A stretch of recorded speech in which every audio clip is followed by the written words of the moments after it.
Does wind affect the flight pattern of a helicopter? Okay, so there's two different questions within that. One I heard, does it affect the flight? And the second question I heard was the flight pattern. So wind completely affects the helicopter, and based on how much the helicopter weighs will determine how much it's affected by the wind. So the lighter the helicopter, the more it's affected by the wind.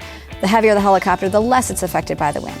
That being said, each helicopter typically has their own wind limitation, and or the pilot has a wind limitation. It doesn't necessarily affect the pattern that you fly, which I think is what the second question was, because our pattern that we fly is typically the same, unless most helicopter pilots don't fly an actual pattern anyway. We just come into the airport or out or wherever we're landing because we don't have to be in a pattern. In fact, they say that we should avoid the flow of other traffic, other fixed-wing traffic specifically. It would affect which pattern you're doing based on where the wind is, so that way you know that you're landing into the wind at all times.